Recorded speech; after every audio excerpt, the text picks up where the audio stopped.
En 2023, à peu près tout le monde utilise les réseaux sociaux, mais il faut savoir une chose, vous qui regardez Facebook, vous qui pensez utiliser cette interface permettant de rester en contact permanent avec le monde virtuel, vous regardez Facebook, mais attention, c'est plutôt Facebook qui vous regarde. Ambiance moscovite, sauf que l'on est en 2023 et l'on est en France. Soyez les bienvenus juste avant le week-end, La France Libre, une émission du CNTF-CH, avec Philippe, Bruno, avec Martine également, et Iota, et vous aussi qui nous regardez. Bonsoir messieurs, dames, bienvenue. Merci à tous et à toutes. Alors Yota est excusée parce qu'elle a un problème de santé, donc elle ne peut pas montrer d'image, mais elle sera de retour avec nous très prochainement, la semaine prochaine, j'espère. Et on lui souhaite meilleur retour à la santé. Tout le monde est un petit peu sous l'effet de grippe en ce moment, c'est très à la mode. Donc voilà, quand on essaye de se tenir debout les uns les autres. Donc voilà. Et puis merci à Martine qui nous rejoint également pour participer au débat. Alors le débat aujourd'hui, avant que je ne l'introduise, Sylvain, Ouais. est-ce qu'il nous enverrait pas d'abord des images? Absolument, on va regarder l'actualité en images et je crois qu'on va pouvoir en débattre juste après. Allez, l'actualité en images et on se retrouve juste après. Je crois que les masques tombent. Si vous avez peur du fait que le peuple puisse réformer sa constitution, c'est que vous avez peur du peuple lui-même. D'ailleurs, monsieur Mendes, vous avez été clair, vous parlez de garde-fou. Ça veut dire que vous considérez que le peuple est fou? Enfin, ça n'est pas entendable. L'article 3 de notre actuelle constitution dit « La souveraineté nationale appartient au peuple ». Donc ça veut dire que c'est le peuple qui est le souverain dans notre pays. La Déclaration des droits de l'homme et du citoyen de l'époque disait à son article 25 un peu la même chose que notre constitution actuelle. La souveraineté réside dans le peuple. Et puis il y avait l'article 28, qui celui-là me plaît de manière absolument fantastique. Un peuple a toujours le droit de revoir, de réformer et de changer sa constitution. Une génération ne peut assujettir à ses lois les générations futures. Voilà. Je trouve ça absolument magnifique. Quand on a fait la constitution de 1958, qui a été sanctionnée par la légitimité d'un référendum, c'était il y a 65 ans. Ma génération, votre génération d'ailleurs aussi, monsieur Mendes, n'a rien eu à dire sur cette constitution. Depuis, vous l'avez dit, elle a été réformée 24 fois par des voies diverses et variées. Et le peuple, sur cette partie-là, n'a eu son mot à dire que 2 fois par référendum. Pour une fois qu'un politicien a de belles paroles. Et oui, mais quelle belle découverte aussi de s'apercevoir que cette constitution a été modifiée X fois sans qu'on en soit même tenu au courant, ou très peu. Hein. Donc évidemment, à chaque fois qu'on se retourne avec la constitution de 58 vers des législateurs ou vers des juges, ils nous disent, ils ont beau jeu de nous dire, ah mais mon brave monsieur, vous vous rendez pas compte, mais depuis 1958, les choses ont beaucoup changé, ça n'a plus rien à voir. Donc le régime de constitutionnel sous lequel nous vivons aujourd'hui n'a plus rien à voir avec la constitution de 1958. Ah bon, la belle affaire. Pourtant, il y a eu effectivement deux référendums, dont un qui a quand même pas compté pour du beurre, mais peut-être que désormais pour ces messieurs c'est du beurre, puisque comme toutes les lignes de la constitution sont susceptibles d'être changées d'une année sur l'autre ou tous les 2 ans au bon gré, au bon vouloir d'un certain nombre de législateurs, sans que le peuple en soit mis au courant, est évident que là, il n'y a plus moyen de rien savoir du tout, quoi. Donc on est effectivement dans une logique où on ne sait plus très bien qui a raison, qui a tort, où est le droit, par qui est-il dit.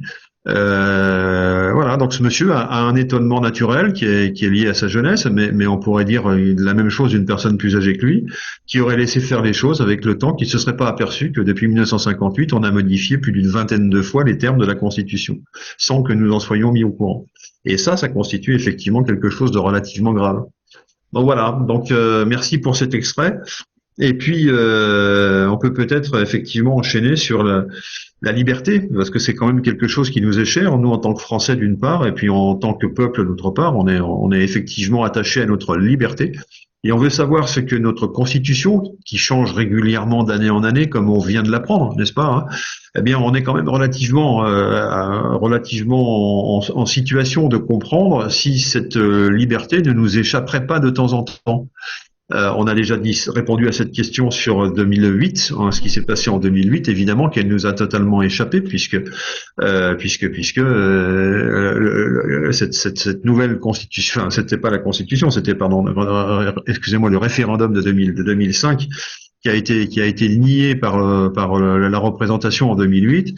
C'est encore autre chose, ça c'est pas la Constitution, mais c'est autre chose d'au moins aussi important et d'aussi grave. Et bien au fur et à mesure qu'on s'aperçoit qu'on est comme ça forfaiturisé, si je puis dire, hein, c'est-à-dire que on est dans la forfaiture, mais c'est pas de notre faute, mais on ne voit rien du tout. C'est normal parce qu'on n'a pas les bonnes lunettes et on nous les a pas prêtées les lunettes, donc on risquait pas de voir. Là, on est en train de se dire, bah, peut-être qu'il y a des choses à rattraper. En tout cas, c'est le sens de l'expression de ce monsieur qui vient de s'exprimer dans le post là. Et Alors, on attend des réponses. Oui. alors Philippe, moi je vais rajouter à ce que tu dis que en fait, au-delà de toutes les constitutions qui soient violées ou pas violées, il y a une grande base qui est la loi des lois, c'est la Déclaration des droits de l'homme et du citoyen qui dit clairement que la liberté du citoyen s'arrête quand commence celle de son voisin. Donc à partir de là, c'est quelque chose qui est à la base de tout le système qui devrait exister. Or, qu'est-ce qui se passe en France? Souvent, Souvent, je discute avec des gens qui sont à l'étranger qui me disent mais la France, c'est l'Union soviétique qui a ressuscité. Un bel exemple d'ailleurs, c'est le mot URSAF. Il n'y a pas de hasard. Dans URSAF, il y a URSS. Et donc, à partir de là, je dis c'est pas un hasard, hein, parce que ça a été voulu à l'époque par la CGT. Et donc, à partir de là, on a tous les jours des gens, soit qui quittent la France, soit qui deviennent résistants, soit qui dénoncent tout ce qui ne va pas dans le système. Moi, il ne se passe pas une semaine sans que je rencontre des personnes qui disent il y en a marre. Il y en a marre. Et ce sont surtout des gens qui sont de la classe intermédiaire, c'est-à-dire des gens qui sont des Français moyens, des gens qui ont goûté au système, c'est-à-dire qui ont subi les contrôles fiscaux, qui ont subi justement l'URSSAF, comme j'en parlais, qui ont subi toutes les taxes et tous les impôts, les gens qui sont toujours pressurés, qui sont toujours pressionnés par le système. Souvent, les gens qui sont au plus bas niveau, entre guillemets, du peuple, souvent touchent des aides, ont une certaine forme d'assistanat. Par contre, ceux qui sont tout à fait en haut, eux, sont complètement déconnectés du peuple. Mais les gens qui font vivre le pays, ce sont les petites entreprises, les petits commerçants, les entreprises moyennes, et c'est ça qui fait la force d'un pays. Eh bien, c'est ces gens-là qui en ont marre. Et ils en ont tellement marre que le jour où ils en auront suffisamment marre, eh bien, c'est eux qui vont faire tomber le système. Et nous, on est là pour leur dire, on ne va pas rentrer dans un système où la liberté sera le chaos. On va rentrer dans un système où on ne va pas faire une insurrection, on ne va pas faire un coup d'État, mais on va faire respecter le droit et, je dirais, lutter contre toutes les mesures et toutes les lois liberticides qui ont été mises en place successivement depuis des dizaines d'années jusqu'à aujourd'hui par l'oligarchie qui ne pense qu'à ses propres intérêts. Et donc, à partir de là, ce seront eux les résistants. Comme nous le sommes au niveau du Conseil national de transition français Canal historique, on aura avec nous les gens qui sont les Français moyens, qui sont la force vive de la nation, c'est-à-dire les gens qui travaillent, les gens qui passent leur temps à bosser comme des fous pour pouvoir simplement survivre. Tu parles de l'URSSAF, Bruno, mais quand on travaille justement, il y a aussi un régime qu'il faut déclarer, hein, qui est sacrément voleur, le régime social des indépendants, le RSI. Ouais. Comme l'URSSAF, pareil. Exactement. D'ailleurs, c'est le problème aussi des caisses de retraite indépendantes qui sont souvent bénéficiaires et que l'État veut essayer de prendre à son profit. C'est-à-dire qu'ils veulent essayer de prendre toutes les réserves des caisses de retraite qui sont bénéficiaires pour combler les trous. Et ça, c'est inadmissible et inacceptable parce qu'il s'agit en fait de l'argent des gens qui ont cotisé pour pouvoir toucher quelque chose. Alors évidemment, à la clé de tout ça, il y aura une baisse des retraites. Parce que ce sera jamais une augmentation, ce sera toujours une baisse avec eux. Et puis on s'aperçoit dans l'actualité, par exemple, que même pour faire respecter le droit, ça devient compliqué, puisqu'il y a, j'ai vu l'intervention de Monsieur Alexandre Juvin-Brunet, qui est maintenant bien connu de tous, en tout cas dans la dissidence, et qui dit qu'il va s'associer avec les agriculteurs qui donc demain samedi, vont défiler, je crois que c'est du côté du Vercors, pour réclamer tout simplement leurs droits qu'ils ont, ils ont acquis, il n'y a aucun doute sur le droit qu'ils ont, mais visiblement la gendarmerie, la police, enfin un certain nombre de corps constitués traînent un peu la patte pour le faire valoir, pour le faire vivre ce droit. Ce qui est quand même le comble, parce que quand on défile dans la rue pour dire qu'on n'est pas content contre le gouvernement, on passe pour des voyous. Par contre, quand on vient dire au corps constitué qu'il serait peut-être temps qu'il se bouge pour faire valoir le droit qui a été déjà dit, qui a déjà été écrit et dit par les juges, Là, il faudrait peut-être qu'ils réagissent aussi, quoi. Et c'est exactement le sens de la colère, hein, parce que c'en est une, de Monsieur Juvin Brunet qui vient s'exprimer en disant on va les faire bouger, quoi. Voilà. Donc c'est de ça dont on s'aperçoit aujourd'hui, c'est que non seulement on a du mal à obtenir son droit, mais quand on l'a, on ne peut pas le faire valoir. On ne peut pas mettre la force au droit, comme on dit, hein, force à la loi, comme on dit. Hein. Eh bien non, ça n'a plus forcément lieu, parce qu'il y a toujours des bonnes raisons, pourquoi pas la Constitution qui aurait changé, ou que sais-je encore, qui font que, bah non, c'est pas possible, ça va pas être possible. Donc voilà le monde dans lequel nous sommes rentrés, effectivement. Alors est-ce que c'est l'URSS? Oui, pour partie, ça y ressemble fortement. Est-ce que c'est un glissement dans le temps, dans l'espace? Oui, aussi également, on est en pleine Macronie, c'est vrai. Hein, Est-ce que le peuple dans son entier est en train de réagir? J'ai l'impression que oui, comme le disait tout à l'heure Bruno, c'est-à-dire qu'il y a des gens de bon niveau de formation et qui sont des encadrants et qui sont des créateurs et qui sont des créatifs, qui créent des entreprises et qui créent de la plus-value, qui créent de l'argent, tout simplement, de la valeur ajoutée. Eh bien, ces personnes précieuses dans un pays comme la France, dont c'est la tradition, je rappelle quand même qu'il y a une tradition d'ingénierie en France qui est quand même relativement forte, eh bien, ces gens-là se trouvent spoliés. Ce sont eux qui sont spoliés, qui se trouvent coincés. Ce sont ces gens-là qui se tournent vers des solutions comme les nôtres en disant, mais finalement, ce que vous dites, c'est pas idiot. Et nous, on n'a absolument pas du tout envie de faire la révolution. On veut simplement récupérer du bon sens et de la logique. Pour l'instant, il n'y a plus. Bienvenue au pays de l'absurdie, comme dirait l'autre. Et nous, au sein du CNTFCH, on est là aussi pour rétablir le bon sens et la logique. Voilà ce que nous essayons de faire, tout en disant que la liberté, c'est pas le chaos. La liberté, c'est bien au contraire la possibilité d'entreprendre quand on a des talents et on a ces talents. On entreprend. Et pourquoi est-ce que ça n'est pas le chaos? Parce qu'on n'est pas des chevaux fous dans une plaine qui courent selon leurs désirs et leur propre folie. Non, on est des gens organisés, on est des gens tout à fait qui ont l'habitude d'être disciplinés. Et ça fait déjà quelques dizaines, voire quelques centaines d'années que le peuple français se fait discipliner par les uns et par les autres, que ce soit par les guerres, que ce soit par les difficultés économiques. On est tous mis en coupe réglée. Donc il n'y a pas de folie, il y a juste de la raison un peu partout, mais qu'il faut réanimer, quoi. Et on s'aperçoit que ça n'est pas le gouvernement en la matière qui donne l'exemple. Donc il s'agit de récupérer l'église au milieu du village, comme on dit. Voilà ce que je voulais dire. Et d'ailleurs, Philippe, moi je pourrais rajouter une chose, c'est que les anarchistes disent ni Dieu ni maître. Eh bien, moi, je considère qu'au niveau du Conseil national de transition français, canal historique, si on a un Dieu, on le garde pour soi. Et si on a un maître, le seul maître qu'on doit avoir, c'est soi-même. Et à partir du moment où on agit de cette façon, eh bien, on va créer quelque chose de structuré. Il ne s'agit pas de créer quelque chose qui devient un chaos, parce que pour gouverner un pays, il faut une structure. Mais si cette structure est basée sur la liberté des uns qui s'arrête au commence celle des autres, et qu'à partir de là, on agit d'une manière où on se reconnaît soi-même comme étant son propre maître et comme étant capable de pouvoir gouverner son pays avec le partenariat donc d'autres personnes, avec la notion de cerveau collectif, eh bien à partir de là, on n'a plus besoin de personnes pour nous représenter. J'ai juste une question à vous poser, les amis. Je suis anarchiste, vous le savez. Est-ce que œuvrer avec un anarchiste, est-ce que c'est difficile? C'est pas le chaos quand même, rassurez-moi. Œuvrer avec un anarchiste, pas du tout. Ah, Justement, tu nous fais la démonstration de ton professionnalisme en permanence, et c'est de ça qu'il s'agit. Un anarchiste, c'est quelqu'un qui se règle lui-même, qui s'auto-régule en quelque sorte, hein, qui n'a plus besoin de la collectivité pour trouver les règles du vivre ensemble. Donc tu es toujours à ta place au bon moment. Si tu te trompes, tu corriges. Si d'autres se trompent, tu corriges également. Tu es dans ta logique personnelle. Moi, ce qui me concerne, je la trouve très bonne. Mais elle suppose un travail sur soi énorme. Hein, comme ça suppose un travail sur soi énorme de rejoindre le camp démocratique. Parce qu'on ne peut pas être dans la démocratie si on n'est pas soi-même, un tant soit peu, démocrate. Alors j'ai envie de renvoyer vers Iota qui pourrait développer ça pendant des heures.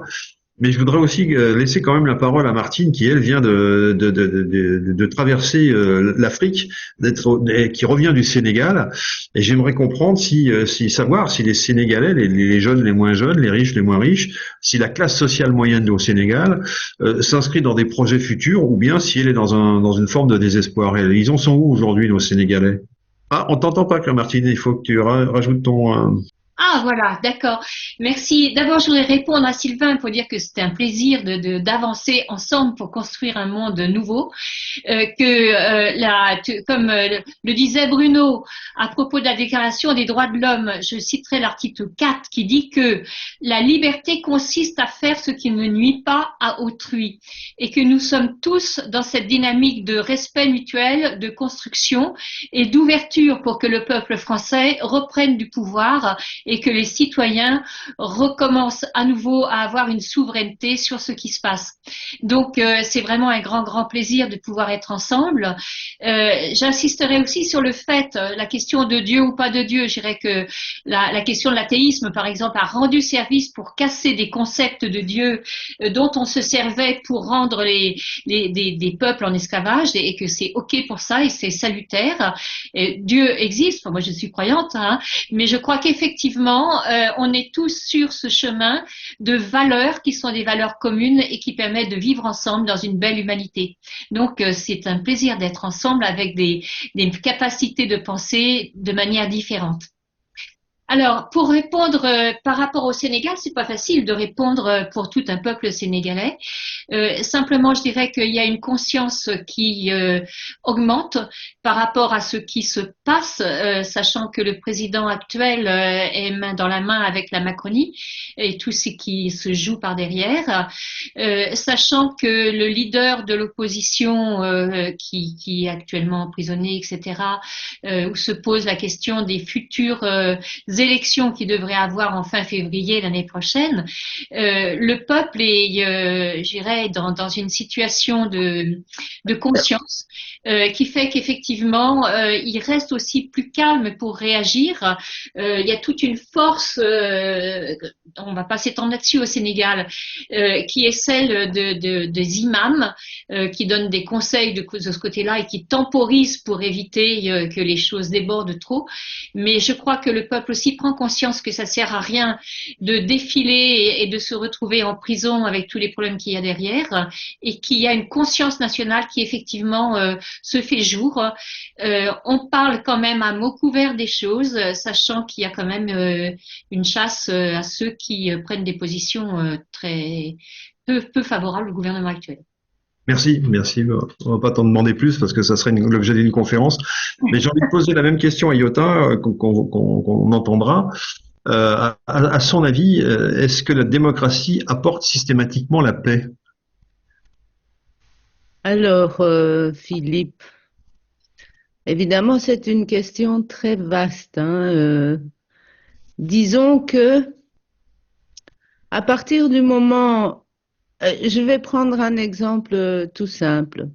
Quand une personne a travaillé très dur toute la journée, sainement, c'est-à-dire qu'elle a eu une activité physique et qu'elle a accompli quelque chose, quand elle va dormir le soir, elle entre dans son lit, elle a une fatigue saine et donc elle va accomplir un sommeil de réparation.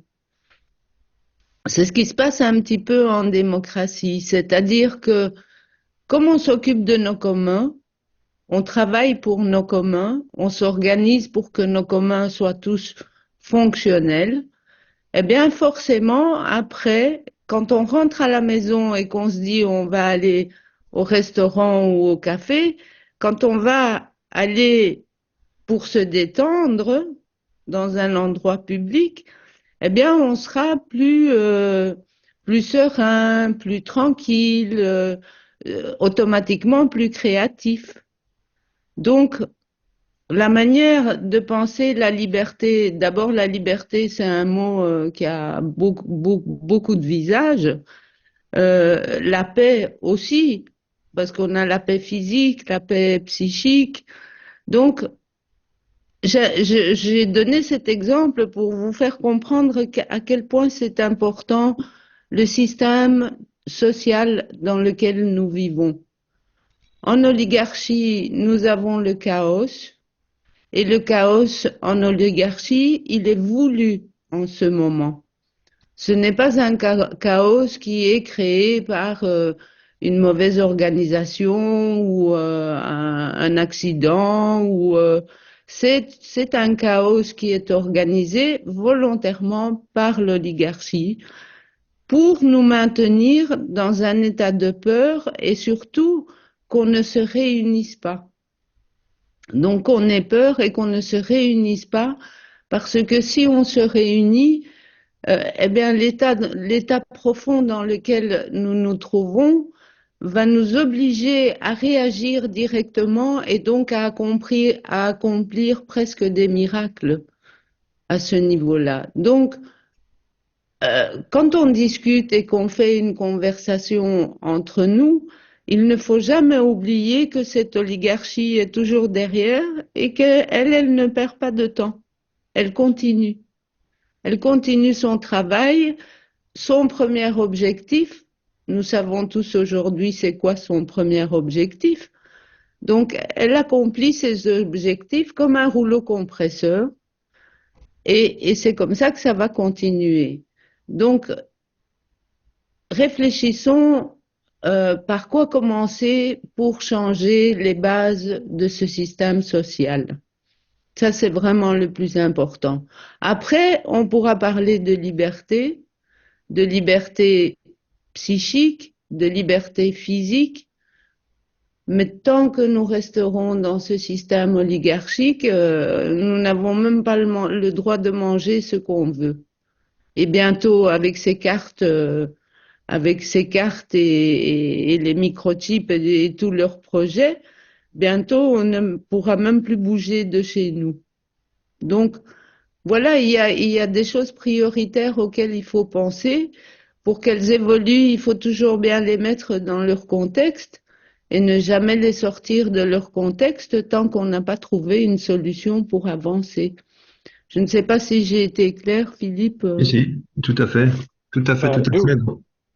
D'où l'importance de notre travail au niveau du CNTCH d'information du peuple pour contrer donc la désinformation qui a été balancée depuis des dizaines d'années, voire des siècles par l'oligarchie, pour que les gens prennent conscience qu'effectivement ils peuvent prendre leur destin en main.